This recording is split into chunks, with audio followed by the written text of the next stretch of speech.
विद्यार्थी मित्र, यापूर्वी आपण आपल्या पाठ्यपुस्तकामधील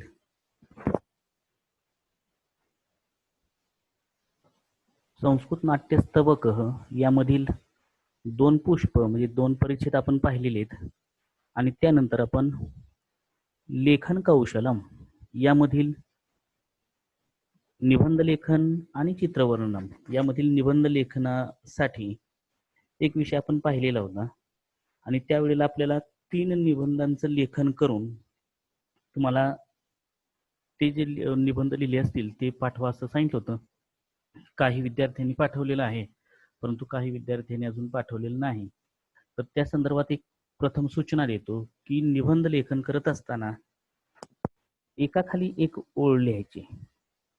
त्यामध्ये संस्कृत लेखनाचे जे नियम आहेत ते नियम पाळूनच आपण जर वाक्यरचना केली तरच आपल्याला 5 पैकी 5 मार्क मिळतील, अन्यथा आपल्याला पैकीच्या पैकी मार्क मिळणार नाहीत.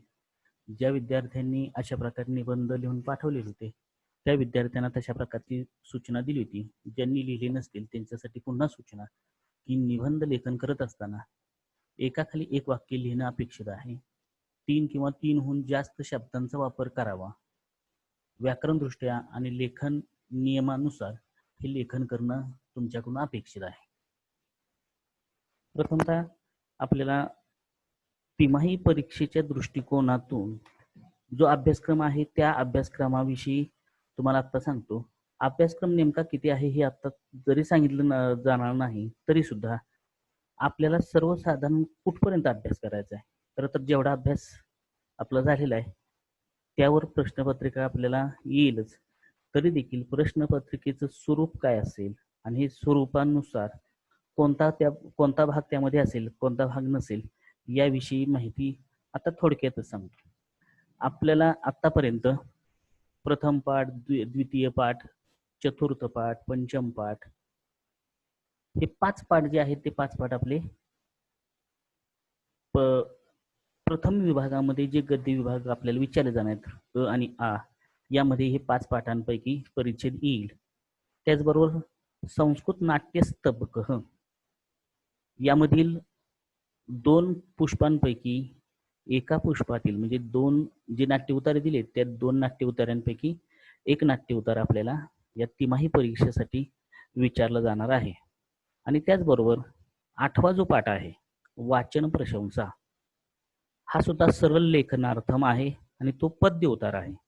त्यामुळं तिमाहीपर्यंत आपल्याला आपलं पाठ क्रमांक 8 पर्यंत जाणं गरजेचं आहे.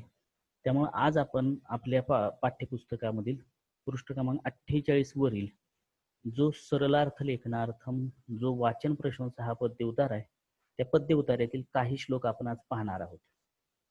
तत्पूर्वी आपण सर्वांना अशी एक सूचना, तुमच्याजवळ सर्वांच्या जवळ प्रश्नपत्रिकेचं हे जे स्वरूप आहे ते स्वरूप बहुतेक प्रत्येकाजवळ असेल आणि जर हे प्रश्नपत्रिकेचं स्वरूप आपल्याजवळ नसेल तर ते तुम्हाला तुमच्या ग्रुपवर दिलं जाईल.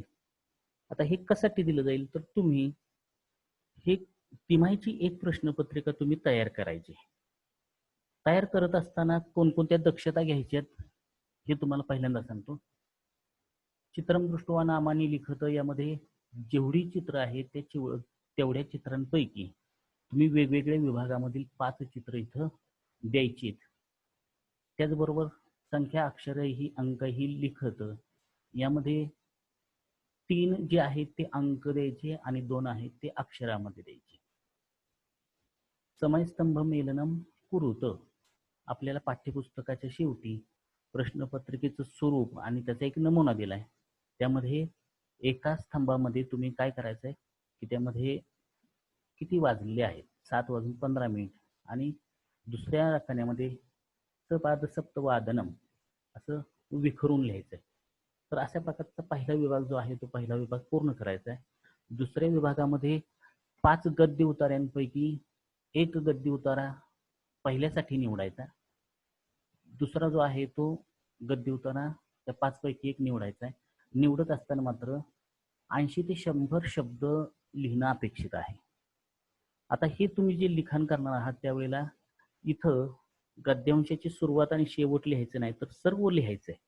आपल्याला त्याचा सराव होणं पण गरजेचं आहे. तो परिच्छेद हाताखालून जाणं गरजेचं आहे. आपल्याला 2 परिच्छेद 80 ते 100 गुणांचे आपल्याला लिहायचे प्रश्नपत्रिकेमध्ये. प्रश्नपत्रिका आपल्याला तयार करायचीच आहे आणि त्यामध्ये तुम्हाला इथं ज्या कृती दिलेल्या आहेत त्या कृती तुम्हाला बघून ठेवायचे. जर ज्यांच्याजवळ ही प्रश्नपत्रिकेत स्वरूप नसेल त्यांनी माझ्याकडून मागवून घ्यायचं आहे. याच्यापूर्वी आपल्याला दिलेलंच आहे. मग ह्या ज्या कृती आहेत या कृतींपैकी आपण कोणतीही कृती विचारायची. त्यामध्ये एषः गद्यांशः कस्मात पाठात उद्धृत हे मात्र 2 उतार्यांपैकी एकाच उतार्यामध्ये विचारायचं आहे. दोन्ही उतार्यामध्ये हा प्रश्न विचारायचा नाही. तुम्ही दोन्हींपैकी कोणत्याही गद्य उतार्यासाठी हा प्रश्न विचारू शकता. त्यानंतर खाली ह्या ज्या कृती दिल्या आहेत त्या कृती शब्दज्ञानावर ज्या आहेत त्या शब्दज्ञानावरच्या कृती ज्या आहेत ते सुद्धा आपण लिहायचे. लकार पृथक्करणात्मक. त्यामुळे एक प्रश्नपत्रिका आपल्याला पूर्ण करत असताना आधी या प्रश्नपत्रिकेच्या स्वरूपाचा आपण अभ्यास करायचा आहे. माध्यम भाषेया सरलार्थम लिखत हा जो ई आकडा आहे त्यामध्ये नदी सुक्तम यामधील भाग तुम्हाला यावर्षी विचारला जाणार नाही. पण फक्त नाट्यस्तबक मधील 2 उतार्यांपैकी एक उतारा आपण लिहायचा आहे आणि त्याचं भाषांतर करायचं आहे. प्रश्नपत्रिका आणि उत्तरपत्रिका ही वेगवेगळी असावी. तुम्ही पुढच्या आठवड्यापर्यंत सर्वांनी एक प्रश्नपत्रिका तयार करायची. कारण की प्रथम तिमाही परीक्षेपर्यंतचा अभ्यासक्रम आपला संपलेला आहे. दरवर्षी ऑगस्ट महिन्यामध्येच म्हणजे साधारण 8-9 तारखेला ही तिमाही परीक्षा होत असते आणि त्याच वेळेला ही आपली या कालावधीमध्ये ही परीक्षा थोडीशी लांबलेली आहे. तर आपण स्वतः एक आधी प्रश्नपत्रिका तयार करणं गरजेचं आहे. त्यामुळे आपल्याला प्रश्नपत्रिकेचं स्वरूप देखील आपल्याला लक्षात येतं. त्यानंतर माध्यम भाषेया उत्तरम लिखत हा जो भाग आहे हा भाग आपल्याला स्वाध्यायावर आधारित आहे. जे पाठ आहेत त्या पाठांमध्ये जे स्वाध्यायामध्ये हे जे प्रश्न विचारलेत माध्यम भाषा उत्तरम लिखत त्यापैकी एक आपण निवडायचा आहे. तृतीय विभागामध्ये पद्यांशम पठित्वा निर्दिष्टाः कृतीः कुरुत. प्रश्नपत्रिका फार मोठी होणार आहे हे निश्चित आहे. परंतु शालेय वातावरणामध्ये राहिल्यानंतर तुम्हाला हे सांगितलं नसतं. परंतु आपण आता घरी बसून अभ्यास करत आहोत तर हा भाग आता लिहिणं गरजेचं. थोडंसं त्रासदायक होईल आपल्याला तरी देखील आपण हे लिहिणं अपेक्षित आहे की 8 ते 12 म्हणजे साधारण 4 श्लोक किंवा 2 ओळींचे 6 श्लोक लिहायचे किंवा 4 ओळींचा एखादा त्यामध्ये द्यावा. अशा प्रकारच्या ह्या सूचना या प्रश्नपत्रिकेच्या स्वरूपामध्ये दिलेल्याच आहेत. त्यापैकी आपण ज्या काही कृती तुम्ही निवडायच्या त्याला आधी टिक मार्क करा आणि नंतरच मग प्रश्नपत्रिका लिहायला सुरुवात करायची. ज्यावेळी श्लोक शुद्ध आणि पूर्ण लिहा असं विचारलं जाईल त्यावेळी क विभाग आणि ख विभाग यामध्ये सांगितलेलं तुम्हाला की क विभागामध्ये तुम्हाला क आणि ख हे 4 ओळींचे श्लोक विचारायचे आणि ग आणि घ हे 2 ओळींचे श्लोक विचारायचे. म्हणजे हा जो पहिला गट आहे ह्या पहिल्या गटामध्ये 4 ओळींचे 2 विचारायचे. दुसऱ्या गटामध्ये 2 ओळींचे 2 विचारायचे आणि त्यामुळे त्यातला एक आपल्याला पूर्ण करणं गरजेचं आहे. अन्वयम पूरत फक्त वाचन प्रशंसा यामधील आपल्याला अन्वय घ्यायचा नाही. त्यानंतर माध्यम भाषेया सरलार्थम लिखत जो आता आपण पाठ घेणार आहोत वाचन प्रशंसा यातील श्लोक आपण निवडायचे. 3 श्लोक निवडायचे आणि त्यातील 2ची उत्तर आपण लिहायची. चतुर्थ विभाग आपल्या पाठ्यपुस्तकामध्ये जे धातू दिलेले आहेत त्या धातू आणि अव्ययांचा वापर करून आपण प्रश्नपत्रिका मध्ये याची नोंद करायची आणि त्यानुसार आपल्याला ते धातू किंवा अव्यय जे आहेत ते लिहायचे. निबंध जे आहेत ते निबंध तुम्हाला सांगितल्याप्रमाणे उत्सव कवी खग हे पहिले जे 3 निबंध आहेत ते निबंध आपण आता विचारायचे. तिमाही परीक्षेला पहिले 3 निबंध आहेत.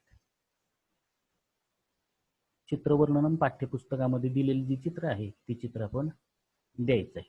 पंचम विभाग तालिकापूर्ती यामध्ये याचे 4 गट आहेत ते 4 गट आपणच बनवायचे. नामतालिका लिहित असताना तुम्ही 8वी 9वी 10वी म्हणजे 10वीचा 50% भाग 9वीचा 25% आणि 8वीचा 25% असा भाग विचारायचा. सर्वनाम तालिका 8वी आणि 9वी मध्येच जवळजवळ सर्व आपली सर्वनाम झालेली आहेत त्यातली आपण विचारायची. क्रियापद तालिका यामध्ये लट लंग लोट विधिलिंग लूट इति लकारतः यापी त्रीणी प्रष्टव्या, यापैकी कुठलेही 3 लकार तुम्ही निवडायचे. लट निवडला तर लोट किंवा लूट निवडावा. धातुसातील विशेषणांची तालिका, पृष्ठ क्रमांक 78 त्यांनी दिलेलंच बघा. यातलंच आपण करायचं. पृष्ठ क्रमांक 78 हे 2 गुणांसाठी आहे. क्रमवाचक संख्यावाचक आपल्या पाठावर आधारित वाक्य तयार करायचे. समासानाम तालिका पूर्तीं कुरुत आपल्याला अभ्यासपत्र क्रमांक 1 आणि 2 वर जे समास विचारलेत ते विचारायचे. समानार्थी शब्द, विरुद्धार्थी शब्द, सूचनानुसार कृती, यामध्ये तुम्हाला ज्या 6 दिलेत 6 पैकी आपण 5 विचारायचे. यापैकी कोणतेही विचारावेत 5, एक फक्त आपल्याला वगळता येईल. षष्ठम विभागामध्ये अपठित उतारा आहे. या अपठित उतार्यामधील तुम्ही कोणताही बाहेरचा उतारा तुम्ही निवडू शकता आणि त्यावर आपण या कृती विचारायच्या. 6 कृती ज्या आहेत त्या 6 कृतींपैकी आपण विचारायचं आहे. त्याचबरोबर एक पद्य उतारा बाहेरचा निवडायचा आहे. त्यावर आधारित जे काही प्रश्न आहेत ते प्रश्न आपण विचारायचे. आपण इथपर्यंतचा भाग आपण थोडंसं गडबडीने घेण्याचं कारण असं की हे स्वरूप तुमच्यापर्यंत पोहोचणार आहे, त्याप्रमाणे आपण प्रश्नपत्रिका तयार करायची. आत्ता जो आपण पाठ पाहणार आहोत तो म्हणजे वाचन प्रशंसा. तो 3ऱ्या विभागामध्ये उ आकड्यामध्ये माध्यम भाषा सरलार्थम लिखत, याच्यासाठी हा भाग विचारला जाणार आहे. आपल्याला जे श्लोक पृष्ठ क्रमांक 48 वर दिलेले आहेत, त्या 48 वर दिलेले जे श्लोक आहेत ते श्लोक 6 आहेत. त्या 6 पैकी आपण 3 विचारायचे. आपण आता त्यातले काही घेणार आहोत आणि नंतर राहिलेली आपण पुढच्या तासाला आपण पूर्ण करणार आहोत. एवढी माहिती प्रश्नपत्रिका निर्मितीसाठी पुरेशी आहे. आता आपण आपल्या पाठ्यपुस्तकाकडे वळूया. आपल्या पाठ्यपुस्तकामध्ये वाचन प्रशंसा हा जो भाग आहे त्या भागामध्ये जे 6 श्लोक आहेत ते 6 श्लोक बघा. हे 6 श्लोक आहेत. हे जे 6 श्लोक आहेत ते सर्व कशासाठी आहेत आपल्याला, तर सरळ अर्थ लेखनार्थम म्हणून तुम्हाला सरळ अर्थ सांगितला जाईल आणि त्याविषयीची जी माहिती आहे बघा. अष्टमः पाठः वाचन प्रशंसा, हा जो पाठ आहे तो सरलार्थ लेखनार्थम यासाठी हा पाठ आहे. हा पाठ जो आहे तो तुम्हाला माहितीच असेल की आपण वाचन प्रेरणा दिन दरवर्षी साजरा करतो. 15 ऑक्टोबरला हा वाचन प्रेरणा दिन, आणि तो कोणाच्या स्मृत्यर्थ, तर डॉक्टर APJ अब्दुल कलाम, आपले माजी राष्ट्रपती ज्यांना आपण मिसाईल मॅन म्हणतो, आणि त्यांच्याच स्मृत्यर्थ आपण हा वाचन प्रेरणा दिन हा साजरा करत असतो. आणि त्यामुळेच वाचनाचं जे काही महत्व आहे, वाचनामुळे कोणकोणते फायदे होतात हे या श्लोकांद्वारे आपल्याला सांगितलेलं आहे. पहिला परिच्छेद बघा. डॉक्टर APJ अब्दुल कलाम महोदय मिसाईल मॅन इति बिरुदेन, बिरुद या शब्दाचा अर्थ पदवी, ही जी पदवी आहे ती पदवी बिरुदेन ख्यातः प्रसिद्ध आहे. तस्य जीवने तेन छात्राणां शैक्षणिक विकासार्थं नैके यत्नाः कृताः. 15 ऑक्टोबर इति तस्य जन्मदिनं वाचना प्रेरणा दिवस रूपेण आचर्यते. आचर्यते म्हणजे साजरा केला जातो. विविधानां ग्रंथानां लघुग्रंथानां वृत्तपत्राणां वाचनेन मनुष्ये के गुणाः विकसिताः भवन्ति इत्यादयः विषयाः पद्ये अस्मिन् वर्णिताः सन्ति. विविधानां ग्रंथानां, विविध ग्रंथांचे, लघुग्रंथांचे, वृत्तपत्रांना वाचनेन आणि वृत्तपत्रांच्या वाचनाने मनुष्ये के गुणाः विकसिताः भवन्ति, मानवामध्ये कोणत्या गुणांचा विकास होतो याविषयी अस्मिन पद्ये, या पद्य उतार्यामध्ये वर्णन केलेलं आहे. आपल्या जीवनामध्ये वाचनाचं किती महत्व आहे हे या श्लोकांद्वारे आपल्याला लक्षात येईल. तरी देखील सर्वसामान्यपणे आपण जर कोणी प्रश्न विचारला की आपण किती वाचन करता, तर आपण सुद्धा त्या बाबतीमध्ये थोडेसे अंतर्मुख होतो आणि फक्त क्रमिक पुस्तकांच्या व्यतिरिक्त आपण अन्य वाचन आपल्याकडून होत नाही. तर निदान या पाठानंतर आपल्यामध्ये मनामध्ये जे अवांतर वाचन आहे, काही ग्रंथांचं असू द्या, काही कथानकांचं असू द्या, वृत्तपत्रांचं असू द्या, इतर माहितीपर पुस्तकांचं असू द्या, ही माहितीपर पुस्तकं जी आहेत ती आपण नेहमी वाचन केलीच पाहिजेत. जसं की आपण समजा व्यायाम केला तर आपलं शरीर सुदृढ होतं, मन सशक्त होतं, शरीर सशक्त होतं, निरोगी होतं. तर आपण जसं शरीरासाठी व्यायाम गरजेचं आहे, तसं वाचन जे आहे ते मनाला सुसंस्कृत करण्यासाठी, आपल्याला स्वतःचं व्यक्तिमत्व समर्थ करण्यासाठी, संपन्न बनवण्यासाठी आपलं वाचन हे जे आहे ते आपल्याला फार उपयोगी ठरतं. आणि म्हणूनच आपण प्रत्येक वर्षी 15 ऑक्टोबरला डॉक्टर अब्दुल कलाम यांच्या वाढदिवसाच्या निमित्तानं वाचन प्रेरणा दिन साजरा करतो. केवळ त्याच दिवशी या वाचनाची आवड निर्माण व्हावी असं न होता आपण तिन्ही त्रिकाळ हे वाचन जे आहे ते आपण वाचन नेहमी करावं याविषयी या पाठामध्ये सांगितलेलं आहे. थोडक्यात आपण आज यातले आपण 2 श्लोक पाहणार आहोत. बघा, त्यासाठी इथं जे 3 प्रश्न आहेत ते 3 प्रश्न आवर्जून लक्षात ठेवा. पाठ्यपुस्तकम विहाय यूयम किम किम पठत. तुम्हाला हा प्रश्न विचारला बघा की पाठ्यपुस्तकाच्या व्यतिरिक्त तुम्ही काय काय वाचन करत असता, कशाचा अभ्यास करत असता. मगाशी सांगितल्याप्रमाणे आपण क्रमिक पुस्तकांचा अभ्यास करतो, वाचन करतो. ते वाचन हे अभ्यासासाठी आणि अवांतर वाचन जे आहे ते आपलं मगाशी सांगितल्याप्रमाणे मनाला सुदृढ करण्यासाठी, व्यक्तिमत्व विकासासाठी अवांतर वाचन हे आपल्याला फार गरजेचं असतं. साहित्यस्य के प्रकाराः भवन्ति. साहित्याचे वाङ्मयाचे कोणकोणते प्रकार आहेत. अपि यूयम प्रतिदिनं वृत्तपत्रं पठत. आपण अपि हे अव्यवाक्याच्या प्रारंभी आलं असता वाक्य प्रश्नार्थक होतं. म्हणून अपि यूयम, तुम्ही प्रतिदिनम दररोज वृत्तपत्रं पठत, वृत्तपत्र वाचता काय. तर या तिन्ही प्रश्नांची उत्तर आपण लिहायची. आता याच्यामधील पहिले जे 2 श्लोक आहेत त्या 2 श्लोकांविषयी आपण माहिती घेणार आहोत. बघूया.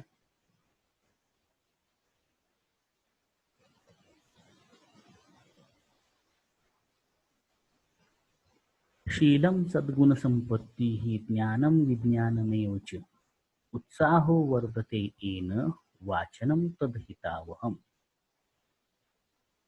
श्लोक व्यवस्थित बघा. शीलं सद्गुण संपत्ती ज्ञानम विज्ञानमेव च उत्साहो वर्धते येन वाचनम तद्हितावहम. यामध्ये 2 शब्द संधियुक्त आहेत बघा. विज्ञानम अधिक एव आणि त्याचबरोबर उत्साहो वर्धते, उत्साह वर्धते असे 2 संयुक्त शब्द आहेत बघा. त्याचं लेखन करून घ्या. विज्ञानम अधिक एव उत्साह अधिक वर्धते, उत्साह वाढतो. आता हा जो श्लोक बघितला तर श्लोकामध्ये बघा, शीलम म्हणजे चारित्र्य, सद्गुण संपत्ती, सद्गुण संपत्ती म्हणजे सद्गुणांची संपत्ती. चांगुलपणा हीच मनुष्याची श्रेष्ठ संपत्ती आहे. मनुष्याच्या विचारातील चांगुलपणा हीच खरं श्रेष्ठ अशी संपत्ती आहे. ज्ञानम, ज्ञान, विज्ञान, विज्ञान या शब्दाचा जो अर्थ आहे तो कसा आहे. वि हा उपसर्ग आहे आणि ज्ञान विशेष ज्ञान, ज्या गोष्टीतून आपल्याला विशेष ज्ञान मिळतं ते विज्ञान. केवळ आपल्या क्रमिक अभ्यासक्रमातील विज्ञान हा जो विषय आहे तोच डोळ्यापुढे ठेवू नका. तर विज्ञान, मग तुम्ही कोणत्याही क्षेत्रातील विशेष ज्ञान संपादन केलं ते जे विशेष ज्ञान आहे तेच म्हणजे विज्ञान होय. उत्साह वर्धते, उत्साह वर्धते, वृद्धवर्ध एक आत्मनेपदीचं धातू बघा. वाढतो, उत्साह वाढतो. येन ज्याने, वाचनम वाचन, तद्हितावहम ते वाचन अत्यंत हितकारक असतं. आता यानंतर जे भाषांतर दिलं जाईल, आधी अन्वय बघा. अन्वयानुसार आपण भाषांतर कसं होतं ते बघूया. अन्वय बघा. येन ज्यामुळे, यत सर्वनाम चालवलं तर तृतीय विभक्तीचं एकवचन. ज्याने सद्गुणशीलम सद्गुण संपत्ती ही ज्ञानम विज्ञानम उत्साह. कोणत्या गोष्टी वाढतात? चारित्र्य, चांगल्या गुणांची संपत्ती, ज्ञान, विज्ञान आणि उत्साह. हे 5 गोष्टी वाढतात. कशाने? तर वाचनम, वाचनामुळे. च वर्धते, वाढते. तद वाचनम, ते जे वाचन आहे ते हितकारक असते. तुम्हाला अन्वय पाहिल्याबरोबर त्याचं भाषांतर करता येणं अपेक्षित आहे. पुन्हा एकदा अन्वय बघा. येणं हा जो शब्द आहे तो प्रारंभिक क्रिया. ज्यामुळे शीलम चारित्र्य, सद्गुण संपत्ती चांगल्या गुणांची संपत्ती, ज्ञान, विज्ञान आणि उत्साह वाढतो, ते वाचन हितकारकच आहे. एव शब्द वापरला. आता याचं आपण भाषांतर करू.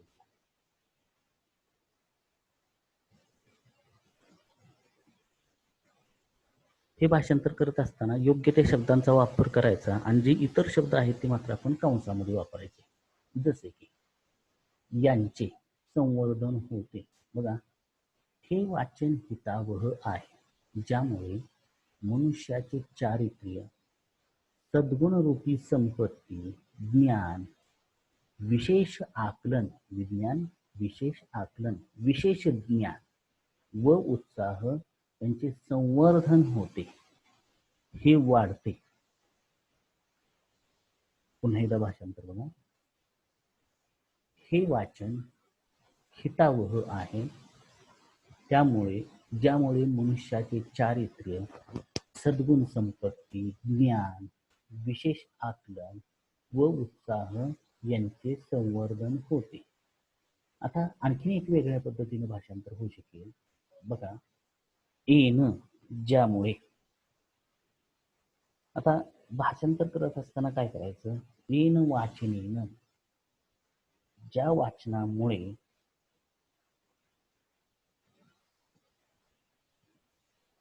पुन्हा एकदा बघा, ज्या वाचनामुळे चारित्र्य, सद्गुणरूपी संपत्ती, ज्ञान, विशेष ज्ञान आणि उत्साह वाढतो, ते वाचन हितकारकच असते. एव शब्द वापरला बघा, हितकारकच असते.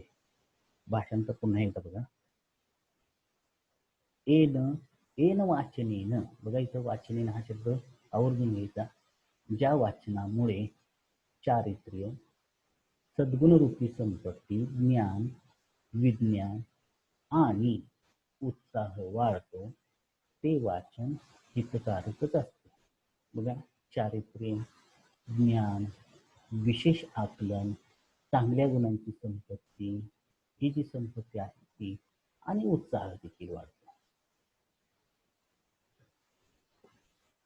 त्यानंतर आपण दुसरा जो श्लोक आहे तो दुसरा श्लोक बघूया.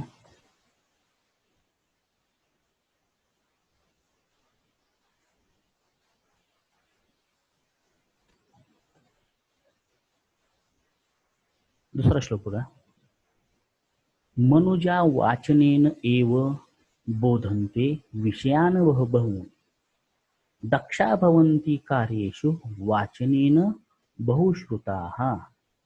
संधी कसा आहे बघा, वाचनेन अधिक एव, एवढाच एक संधी आहे बघा.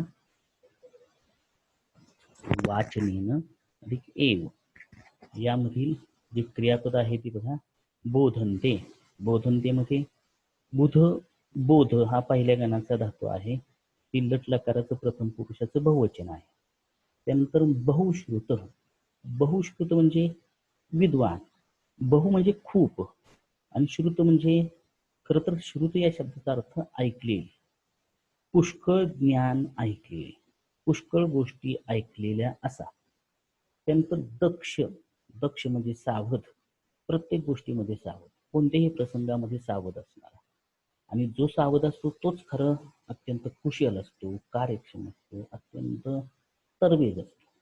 म्हणून दक्ष या शब्दाचा अर्थ पुन्हा एकदा बघा, अत्यंत कुशल, हुशार, तरबेज, कुशाग्र बुद्धिमत्तेचा आपण ज्याला म्हणतो तो. बघा, या शब्दांचा अर्थ पुन्हा एकदा बघा, ज्यामध्ये संधी आहे तो बघा. वाचनेन अधिक एव एकच संधियुक्त शब्द आहे. दक्षाः अधिक भवन्ति हा एक संधी आहे, तिथे विसर्गाचा लोप झालाय, विसर्ग संधीचं ते उदाहरण आहे. अन्वय बघा, मनुजाः वाचनेन एव बहून विषयान बोधन्ते. मनुष्य वाचनेन एव खूप वाचल्याने. बघा आपण अनेक पुस्तकं, कोणत्याही पुस्तकामध्ये तुम्हाला ज्ञान हे मिळणारच आहे. मग ते पुस्तक तुम्ही वर्तमानपत्र घेतलं तरी सुद्धा त्यामध्ये असणारे प्रसिद्ध असे लेखकांचे लेख असतील, वेगवेगळ्या विषयांवर असणारी चर्चा, त्यानंतर आपण पाठ्यपुस्तकाच्या व्यतिरिक्त कथासंग्रह, पौराणिक कथा, त्यामध्ये पंचतंत्रातील असतील, हितोपदेशातील असतील, त्यामध्ये जरी प्राण्यांच्या पक्ष्यांच्या जरी गोष्टी असतील तरी देखील त्याच्यातून आपल्याला हे ज्ञान मिळतच असतं. म्हणून मनुजाः लोकांना वाचनेन वाचल्यानेच बहुन विषयान बोधनते खूप विषयांचा बोध होत असतो. वाचनेन वाचण्यामुळे मनुजाः लोक कार्येषु दक्षाः कोणत्याही कामामध्ये ते दक्ष राहतात, सावध राहतात, सतर्क राहतात. कोणतंही काम ते आततायीपणानं करत नाहीत.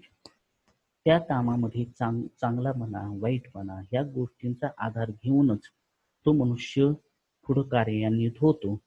कोणतंही काम तो आततायीपणानं करत नाही. आता समाजामध्ये आपल्याला पाहायला मिळतं की खूप लोक फसवणारे आहेत, परंतु त्यांच्या फसवण्याला आपण बळी केव्हा पडू शकत नाही, तर अनेक गोष्टी वाचल्यानं आपल्याला त्या त्या परिस्थितीची जाणीव होते, त्याचा अनुभव आपल्याला वाचनामुळे मिळतो आणि म्हणून तो मनुष्य दक्ष होतो. च बहुश्रुताः भवन्ति, आणि बहुश्रुत या शब्दाचा अर्थ इथं जो आहे तो विद्वान असा घ्यायचा, की ज्यानं खूप काही ऐकलेलं आहे, खूप काही त्यानं गोष्टींचं ज्ञान घेतलेलं आहे, तो बहुश्रुत म्हणजेच विद्वान. सोपा शब्द विद्वान असा आहे. अन्वय पाहिल्याबरोबर आपल्याला भाषांतर लक्षात यावं. बघा, मनुजाः वाचनेन एव, एव शब्द काय दर्शवतो, च.